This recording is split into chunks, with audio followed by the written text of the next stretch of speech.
Fala aí galera, tudo bem? Seja muito bem-vindo ao nosso primeiro vídeo. Hoje a gente vai estar falando um pouco sobre patologias relacionadas à coluna cervical, né? Especificamente o teste de Spruiling, que a gente vai ver como que faz, né? Quando que ele dá positivo, quando que ele dá negativo e quais estruturas ele vai estar afetando. Vamos dar uma olhadinha como fica o tema.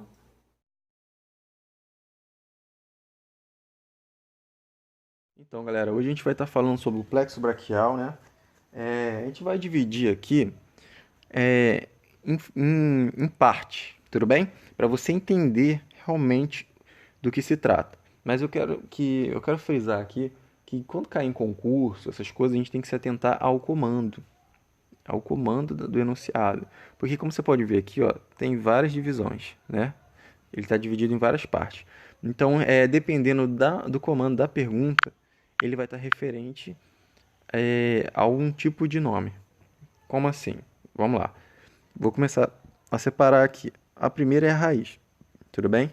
Essa parte aqui é a raiz. Quando falar de raiz, geralmente ele vai estar falando sobre, sobre a altura. Se está em C5, C6, C7, C8 ou T1, tudo bem? O plexo braquial vai de C5 a T1. Lembrando que tem o C8, né? Tem 7 vértebras, mas tem 8 terminações nervosas, né? Raiz nervosa, na verdade.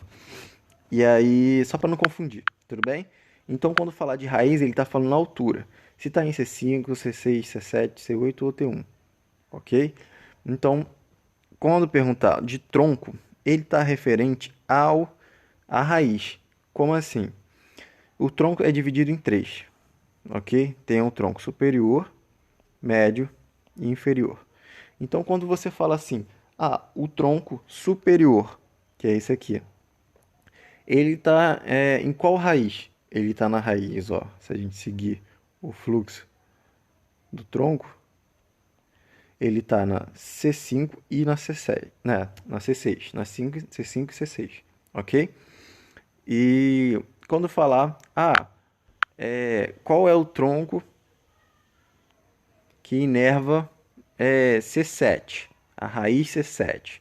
Agora você viu que eu perguntei a raiz que inerva qual tronco, né? Voltando. Mas é sempre assim. Um referente ao outro, porque está seguido. Então, qual é o tronco que inerva a raiz C7? É o tronco médio. Tudo bem? Isso é muito fácil confundir em concurso, então vamos prestar bastante atenção no comando da pergunta. Ok? Se ele falar qual o tronco representa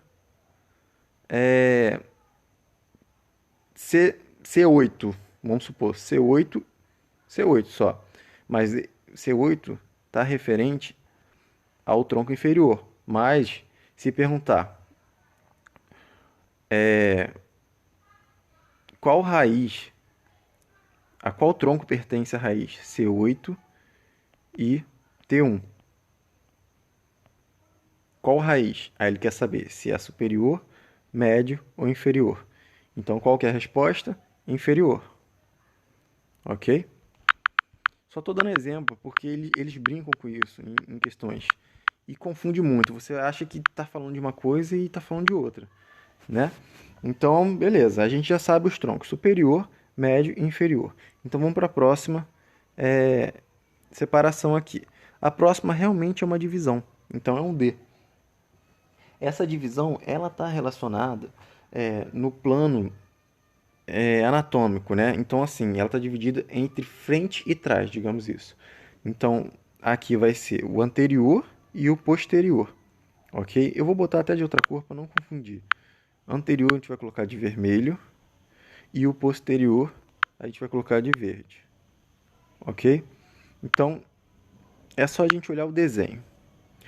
A gente percebe que a parte anterior ela vem aqui em cima, nesse nervo e nesse. No desenho, está vendo que o outro ramo ele está passando por baixo, então ele não é anterior. O outro que é anterior é esse de baixo, ok? Então, se eu perguntar assim na questão, qual divisão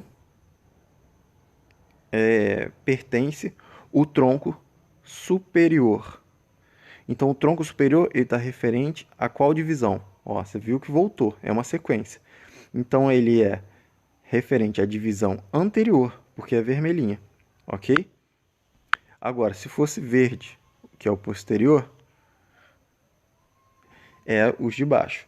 Então a gente sabe que o verde ele vai estar referente ao posterior. Então, se eu perguntar qual o tronco do plexo braquial se refere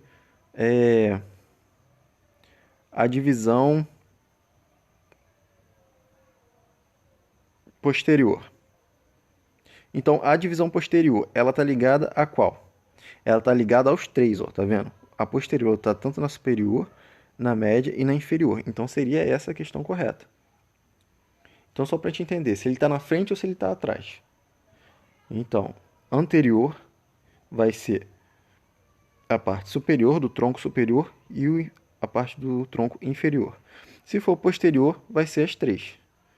Vai ser tanto a superior, a média e a inferior, tá? E aqui tem duas. Vou colocar até de vermelhinho para não confundir, beleza? Então qualquer coisa dá uma pausada, respira fundo e vê aí, porque essa parte confunde. E aí logo em seguida ele vai falar sobre os fascículos, né? Os fascículos, deixa eu colocar de outra cor aqui, preto para não confundir. Os fascículos vão estar referente às divisões, ok? Por quê? Porque é a sequência.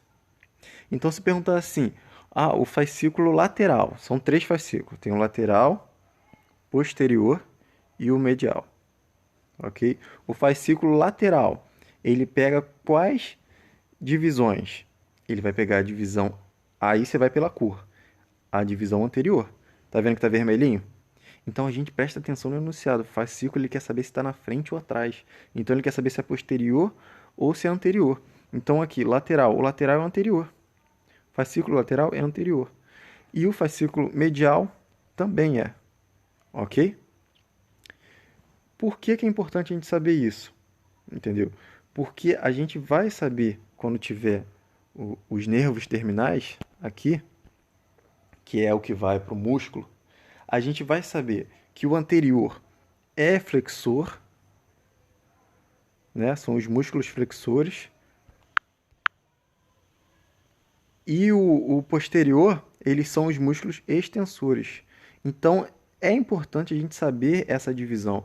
O fascículo é que ele vai realmente dizer se é um músculo que vai contrair ou se é um músculo que vai estender o movimento.